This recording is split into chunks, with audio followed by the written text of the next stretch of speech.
everyone, it's Shane Kanto, your Wasteland reviewer, and welcome to the Wasteland Retrospective here on the HPDM Crew Podcasting Network. And this is my weekly show where my guests and I each pick a film related in some shape or form, and hopefully by the end of this episode, you have two movies to go check out.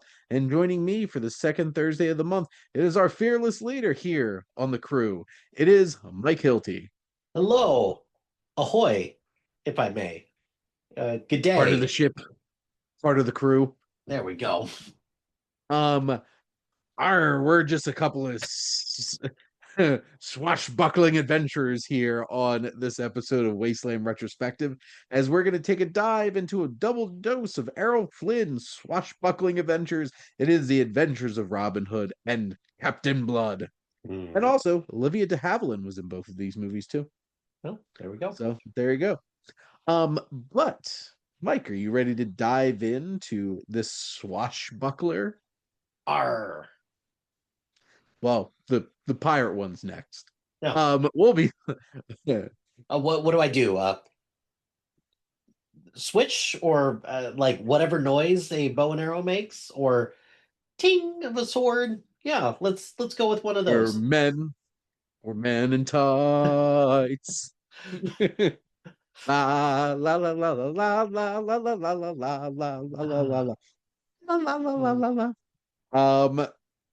If I hadn't already covered that, that would have been the perfect one. Here it is with, I would have loved that, but but you're right. alas, You've I already covered done that it. with Luke. You've already done it. It's all good. Now, when Prince John and the Norman lords begin oppressing the Saxon masses in King Richard's absence in 1190s England, a Saxon lord fights back as the outlaw leader of a resistance movement. His name, Sir Robin of Locksley. Performed and played by Errol Flynn. And we have Olivia de Havilland as Maid Marian. And we have Basil Rathbone as Sir Guy of Gisborne, aka the Sheriff of Rottingham. Sure. Sure. And then Claude Rains and that bushy haircut is Prince John.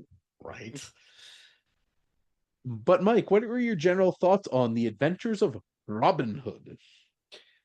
Robin Hood is one of those characters that has been done to death in movies. And quite frankly, over the last, I would say maybe about 35 or 30-ish years, I think Men in Tights was probably the last one to do it justice. None of the adaptations have been very good. And the main problem is they don't pick a charming, good actor to be Robin Hood. Who has a British accent? Well, but of course. But I always hold in high esteem Robin Hood Men in Tights and also the Disney version of Robin Hood as my definitive versions. But then there's this one who, in reality, this should be the actual version. definitive. Like, if you're gonna take it like seriously, like this is Robin. This is the one. As much as I love Prince of Thieves and all of its ridiculousness and Bryan Adams' beautiful theme song, this is the one that just feels like it's the most true to the story. So I got to give it a lot of credit for that. And my God, Errol Flynn is just so good. Like, he's capital M, capital S movie star, right? So Errol Flynn is just amazing in this. And just the aesthetics for this, like the costumes are great, the sets are great, just like everything about this adaptation just feels so authentic and so good. And for a movie that came out in the 30s, that it's almost 100 years old, it's still like one of those great ones that like everybody needs to check out, especially if they love just an adventure movie like this. Well, and not to be that they just don't make them like they used to. Well, But they technically kind of they don't. don't actually make a whole lot of swashbuckling adventures anymore. Yeah. Um, like literally since Pirates, I feel like we haven't really gotten that. Um, but this movie, first off, visually is gorgeous. That Technicolor is something else. Good. It's The good. it just like the green costumes, the red costumes, the literally any other color costumes, Mhm. the richness of the forest, and it's in such stark contrast with like the very like gray castle setting that a decent chunk of the film takes place in. Errol Flynn is like, ah, and charming. And also, this is like Kevin Kline. Um, is Errol Flynn and things. Because Yeah, he could have been that's Robin Hood. oh for At sure. some point for sure. Now he's Mr. Fishoder. Um, but you have Errol Flynn who has just so much charisma, and Olivia de Havilland is so lovely, and their Mhm. chemistry together is just It's just sparks. so good. Gotta love the 30s when, all of that you could just leave it on screen and just not have to worry about any tabloid rumors or anything like that. Yeah, it's good I stuff. don't know. Were they doing it? I don't know. Um, Maybe she's got and a then chastity you have belt like like Maid Marian and Men in Tights. Who knows? then you have just perennial baddie, Basil Rathbone, Hmm. who's just so perfect as the sheriff, um, the guy of Gisborne, and the sword fight's a lot of fun, and it's thrilling, and it's got that swashbuckling uh feel. And Claude Rains is amazing. I love Claude Yeah. Rains in anything, and he just so smarmy as Prince John, Hmm. and in Eugene Pallett, who's Friar Tuck, who also plays a fat friar in um The Mark of Zorro. He has a Typecast. Yeah. typecast. He has that voice. And it's just like that's perfect. Alan Hale, the father of the skipper from Gilligan's Island, Alan Mhm. Hale Jr., as Little John, which I can't help but just think about the fight from Men in Tights with the sticks breaking. Oh And just yeah, like that's and I love that part because they still manage to salvage something from that. Just up close battle of hit each other's fingers as hard as possible. you have Ian Hunter as King Richard, which also one of the best reveals in a movie ever, where it's like, Richard is here. Where is Richard? We have to find him. It's like, you don't need to find him. Oh, Just I'm right here. Yeah. here. It just throws off his like priest robes and him Mhm. and his like lion heart chainmail and everything. I'm like, damn, he was just waiting for that. He just wanted to make the best entrance possible. Yeah. One other thing that I really liked about this is that I don't know what it is about Robin Hood movies and music, but the music in this is just it's beautiful. I loved it, and it just perfectly perfectly meshes well with what we're getting on screen. So I don't know, like visually and musically, it's a beautiful film. Like Mhm. it's just one of those that you're right. They don't make them like this anymore because I don't know. It just feels like there was a lot of love that went into this that you don't see a whole lot in movies nowadays, which is sad. Eric Wolfgang Korngold, the composer Mm, of this film. And this is like that classic fanfare type of composing that heavily influenced John Williams. mhm. So like it just has that triumphant type kind of feel to it. Michael Curtis, who co-directed this, you know, this is a man who made Casablanca. So I've like, heard of that. yeah, and so we're doing pretty good. Mhm. And you have those iconic moments like the big sword fight at the end in the castle. You have the archery competition. Mhm. They didn't have a Patriot arrow, unfortunately. Um, Can't can't can't win them all that way. You gotta go a little bit more the authentic route. But yeah, it's and like everybody's just so charismatic and fun. These characters, it's like this is not the kind of story that you're watching for like moral ambiguity and stuff like that. This is just like we're good. We're gonna yeah. take down the baddies, and it's a lot of fun to watch. Well, in this, especially now over the last couple of years, where things that are in public domain are now getting like the horror treatment and such, it's only a matter of time before Robin Hood gets something where he's not robbing the rich to feed the poor, he's robbing the poor to feed himself. It's only a matter of time. And he like eats the poor. Yeah, yeah, for sure. His merry men are, incels online recruiting all these people to And cannibals. naturally. Yeah, That's the dark twist we're gonna get.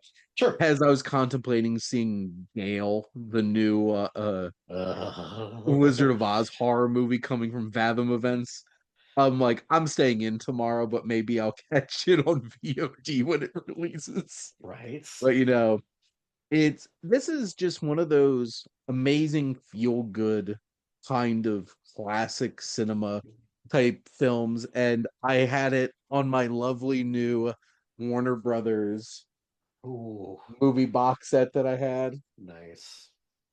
and it just looked gorgeous on my Blu-ray and just ah, all of it.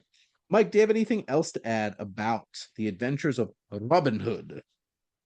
I mean, for anyone out there who is looking for like a definitive version of Robin Hood, like this is easily the one to pick. And again, the Disney version of Robin Hood is great. There's lots of great Oogalele, adaptations. oogalele. I mean, again, music is just Yep. outstanding, but I don't know, there's just something about this one that just feels like you're just part of this world. You're in the the Sherwood Forest, you're in this time, and it feels like you're just part of Robin Hood's band of merry men. I should give a shout out to Robin Hood in Shrek, that brief appearance as well. I do love his I'm cameo in merry that. men, and making him French was was a twist. It's Vincent Cassel. Like that's wild that's him voicing Robin Hood.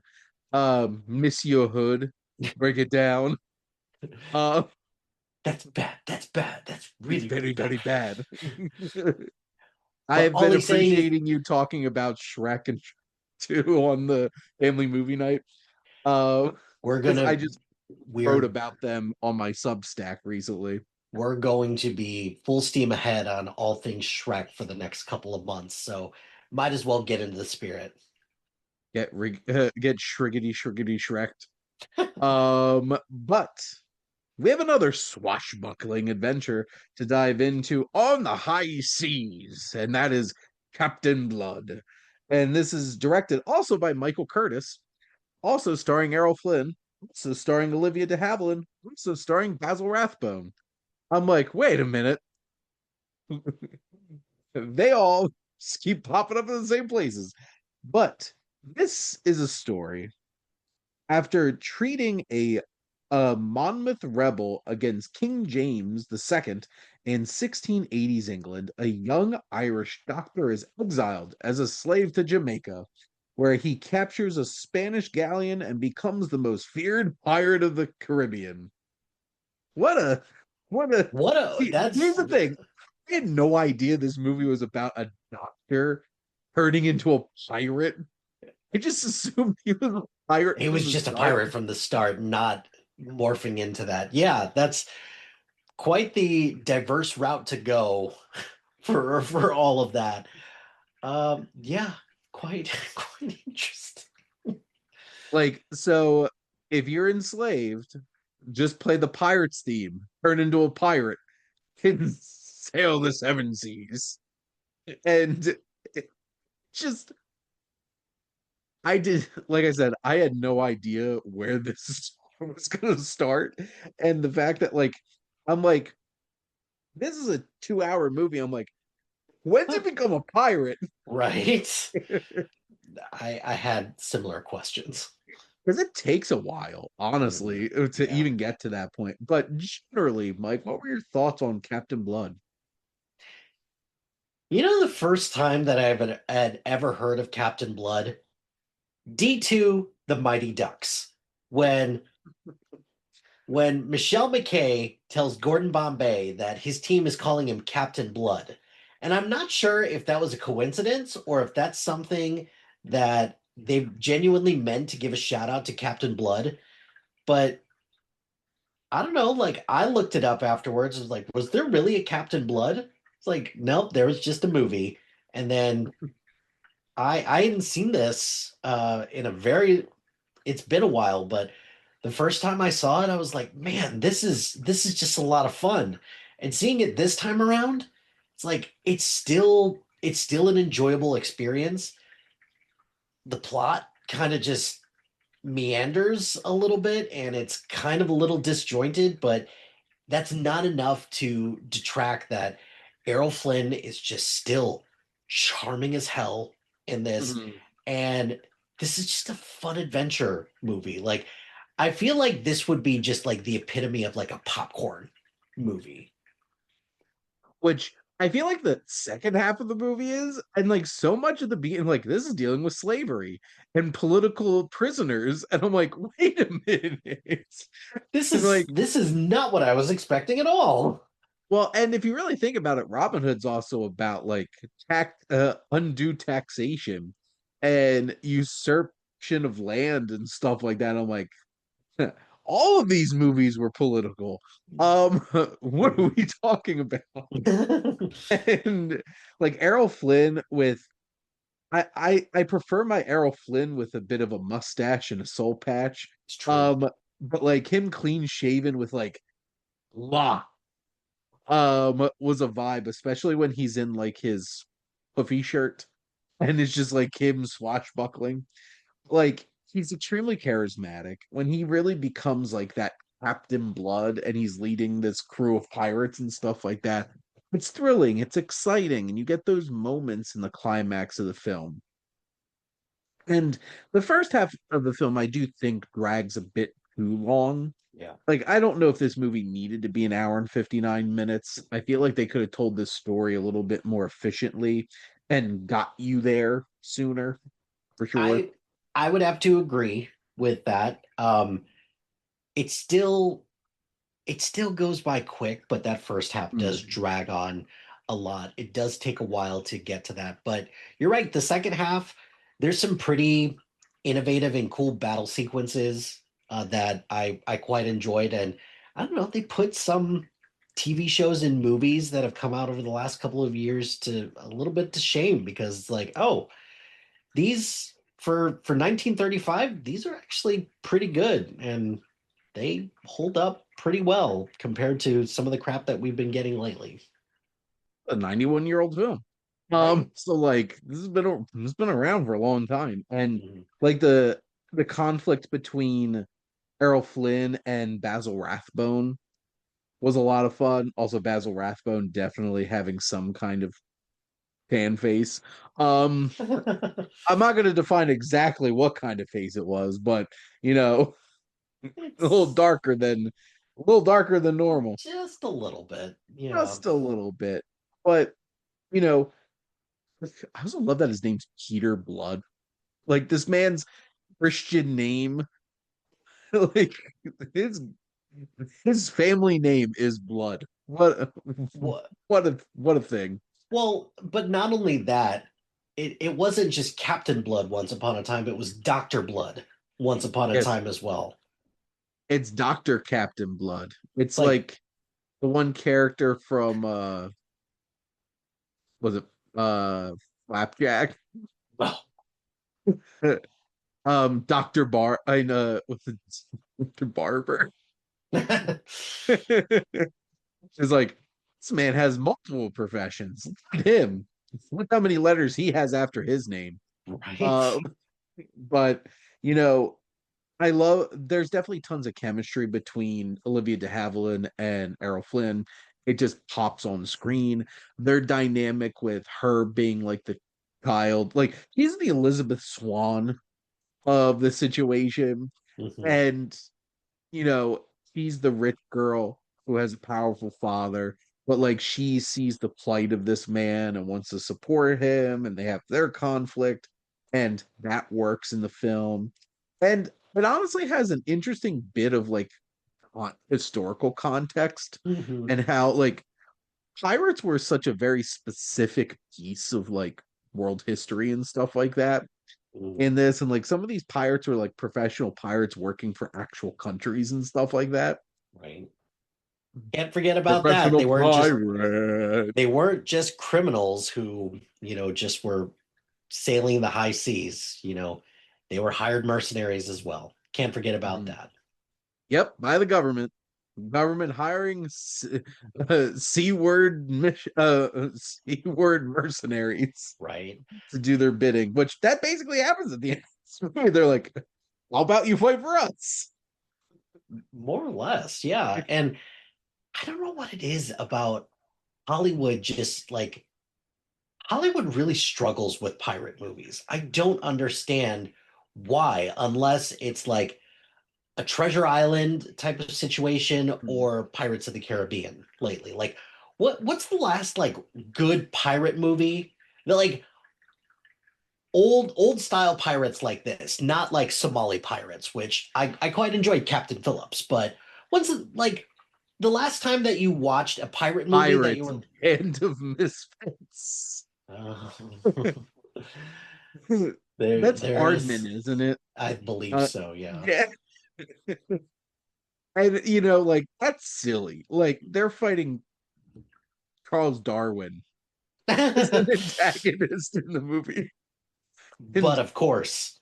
but like no, pirate movies are hard to make work because one, what's one of the most challenging things to do? Food on water. Mhm. And I don't know.